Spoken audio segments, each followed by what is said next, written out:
Hello, it's Angel. Welcome to the channel. As you can see, brink of war is just around the corner. Which means we'll soon meet our opponents. Here's my team. We're together with K211, VP22, and Swag. However, this video won't be just about VP2. In this video, we'll be predicting all the KVKs from G2, meaning from the largest pool of servers. Of course, we'll only be considering those who signed up for the latest scenario, Era of Duality. Before we get to the first KVK, I'd like to remind you to give it a thumbs up and subscribe if you haven't already. If you appreciate this content, you can support this channel even more, for which I thank you in advance. And now, let's move on to the first KVK, which I think we can all agree that these two teams need to face each other. I'm talking, of course, about the ICE and WBA teams. I think we can all agree that these are the two strongest teams in these groups, so these teams absolutely must end up together. Regarding the data we're using here, all the data comes from BN's spreadsheet, aka Bosnasti, so what's wrong with that? It's not me. Seriously though, I considered three things when selecting these teams. The first is, of course, power, the overall power of the team. The second, and that's secret sauce, is the number of T5 units per team. Of course, it's not entirely accurate, because we also took this data from BN, and we know perfectly well that not all these scans are very accurate, but it's a rough estimate of the number of T5 units. According to these statistics, Team Ease has around 3,220,000,000 T5 units. I itself has a really large number of T5 units in its alliance, but as we can see below, the B-sides also have a very large number of T5 units. SCL has 650 million T5 units. And Rage has 820 million T5 units. The last column is their activity, or merit PA. Here we have 21%, these are percentages, of course, so these teams are really very active when it comes to fighting. From what I remember, Rage is probably one of the strongest BSIDs in terms of the number of T5 units per alliance. So, you see, I really wanted to deepen here, and I think they might have succeeded. I think they might have succeeded because, in terms of WBA BSIDs, POD has 420 million T5 units, so significantly less, half as much as Rage. Sure, they're very active, with a whopping 23%. Activity. However, 23% activity with such a small number of T5 units, believe me. Less activity but a larger number of T5 units can make a huge difference. So, personally, if I had to pick the winner of the first KVK, I'd definitely go with ICE. However, remember that this is just a game, and the winner will ultimately be determined by KVK itself. As for KVK number 2, I think it will be Echo versus Freeway. And if I had to pick the winner of this KVK, I'd go with Team EO, because EO alone has 1,740,000,000 T5 units. And definitely beats Freeway. Sure. FWI's B-sides have more T5s, more than Echo's B-sides. But will that be enough to tip the scales in FWI's favor? We'll see if such a KVK happens. Keep in mind that these are just my predictions. As for KVK number 3, I think it will look like this, 25 IL versus OMG.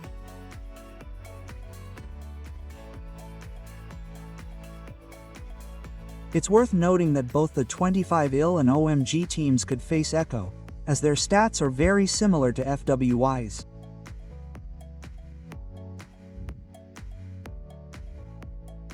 So, honestly, whoever faces Echo could theoretically lose. However, if 25 IL faces OMG, I have to say it looks pretty even. However, my friends, I'd bet on the 25th ill team. KVK number 4, MFD team against A2G team. KVK also seems very, very close to each other in terms of team strength.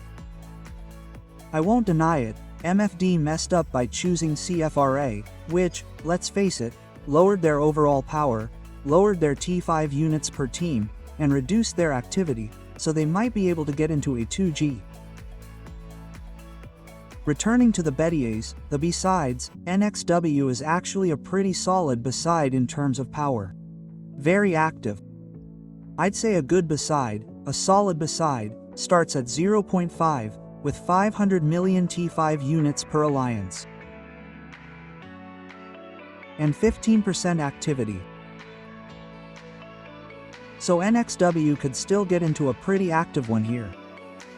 They're definitely active, but like I said, they still lack a bit of T5 to compete with the bigger ones. As for bids, they're one of the really solid choices. I'd say they're definitely a very strong best, which surprised me, because I don't think I'm familiar with this best. It's a very strong best, I think. ARC's almost 900 million T5 units on best is really a lot. Admittedly, they weren't very active, but if these T5 units enter the fight, it's truly a beseat comparable to Rage, so we'll see. This beseat can really make an advantage. This beseat can make an advantage. Let's move on. We already know KVK 4. Let's move on to KVK 5. In KVK 5, I think the BTX teams will face the NTS team. Why is that? I'll explain. Both BTX and NTS have a huge, massive number of T5 units in their alliance, in their kingdom. They're really quite active, and they've chosen quite average BSides. The only other standout here is DTF. And perhaps thanks to the DTF, I'd say BTX will win.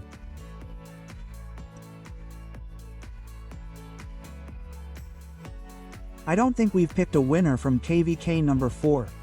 I'd bet on MFD here, so I think all the teams on the left side should win by now. Yes, they should win, in my opinion. Let's move on to KVK number 6. In KVK number 6, I think Team X could face Team BNR. Sure, some might say there's a significant difference in strength. However, in terms of activity, the activity is really on IMUX's side. And interestingly, when it comes to the number of T5 units, the number of T5 units should also be on Team X's side. And here, too, I'd bet on Team X to win. KVK number 7, LXV versus RFF. The strength of the ATAs and the strength of the acids are comparable here. The strength of the behinds is relatively comparable, with the advantage on LXV's side. However, in terms of activity, the latter is better on RFF's side. I think KVK is also very, very close. However, if I were to bet on a win for one side, I think activity will play a very important role. So far, activity is slightly, because only slightly, but on the RFF side. So, for the first time, we're betting on the team on the right side. Let's move on to KVK. Number 8. KVK number 8 looks like this: Raj versus TC. Both the team strengths and the number of T5 units are quite similar, so I think KVK could also be very, very interesting, very evenly matched. However, if I had to choose one winner, I'd also choose the team on the right side. I'd bet on TC because they have a bit more activity. Sure, ROG's beseat is very active. I'm talking about the Vikings here. But when it comes to winning KVK, let's be honest, A lot depends on the acids, and here, for now, the TC Kingdom is more active. So, the winner here is on the right. Let's move on to KVK number 9. This is one of those KVKs that might be controversial, but I think it would even make some sense. RAC versus FR. Sure, someone could argue that RAC is definitely stronger and has significantly more T5 units than FR's ACID. However, FR has very strong, or at least one very strong BACID. ID is almost like a SID, so it might make sense.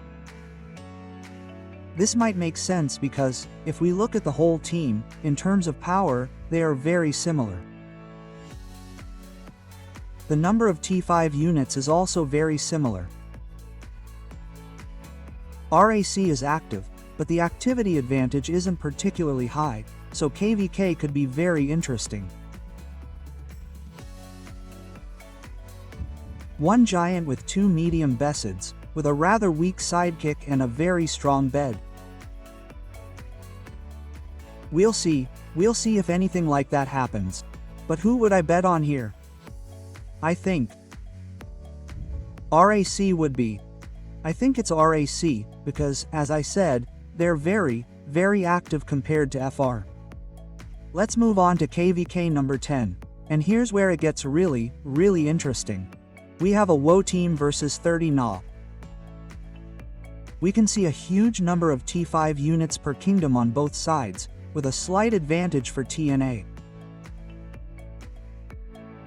However, when it comes to the advantage in behind the scenes, there's no denying that WoW has a much stronger behind the scenes in terms of T5 unit count. I'm talking about Kingdom A, of course. However, in terms of activity, these kingdoms are really active, but because they have relatively low power, both the behind-the-scenes Na teams are low power. So, these two teams are left, and looking at it from a different perspective, like now, they still match each other quite well. The power of these teams is very similar. The number of T5 units per team is also very similar. The only thing that's inconsistent here is the activity on the WoW side, but if we separate these two teams, there's really no other opponent for them. That's why I think these two teams should face each other. Let's move on to KVK number 11, Team Sleepy Ice versus Team TDC. I won't lie, Team Sleepy Ice gave me problems. Theoretically, they have the power. They have it at a fairly high level, but their activity level is low. Yes, their activity level is low, and that's why I chose Team TDC. I think that despite this difference in power, we have almost twice as much activity here. A very strong BACID, a very active BACID Sura. And so we have another activity versus power clash. I think activity could win here, so I'd bet on Team TDC. Let's move on to KVK number 12. On the left side, we have Team GNR. On the other side, we have Team FA. In terms of power, they're very similar. 425 billion. In terms of the number of T5 units, it's also very similar here. 1,800,000,000 on the GNR side, and on the FA side, we have 1,750,000,000 of these T5 units. However, as far as activity is concerned, it's on the FA side. So I think KVK would also be quite interesting.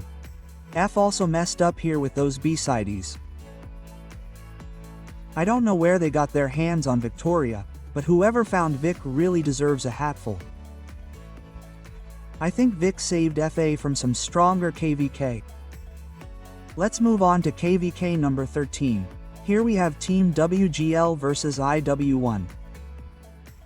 In terms of power, they're very comparable, 42.45 billion. In terms of the number of T5 units, they're also very similar, 1,600,000,000, 1,550,000,000. And the activity here is also very, very similar, and honestly, I think KVK should also look like this one. If we were to encounter such a KVK, I think KVK would be really interesting, very evenly matched, and the fight here would last until the very last days. Let's move on to the last KVK4 team. We have teams like K211 and 21SW. As you can see, VP2 is on K211's team. And when it comes to comparing these two teams, the power is very similar, 41, almost 42 billion on both sides. In terms of the number of T5 units, K211 has 1,540 million T5 units. 21SW has 1,380 million T5 units. So, a slight advantage for K211. However, in terms of activity, that's on 21SW. Here we have 18, almost 19%. K211 has 14.5%. Needless to say, to win, we have to be more active than them. And I hope that will be the case. Of course, I'm betting on our team to win here. It can't be otherwise. These are my predictions for the next KVK. Now, let's rewind this slowly so you can see who I think will end up with whom. I think I really like my lineup. I think most of these lineups are really close. Sure, it's not perfect. As I said, some alliances really messed things up here by picking some weaker B-sides, so we had to adjust them somehow, but I think most of the KVKs in this lineup are really well matched. Here's the table I based it on, showing which team has the most Tier 5 units. Well, mine definitely beats the rest of these teams hands down, so I think these two teams definitely have to end up with each other, and overall, I think it will probably look like this table, so each of these teams could end up with a team that's 1 or 2 spots higher or lower. There shouldn't be much of a difference here. You can, of course, join in the fun and leave your predictions in the comments. You've already heard my predictions, and I'd love to hear yours. This is where I'll say goodbye. You know what to do. Take care. Hello.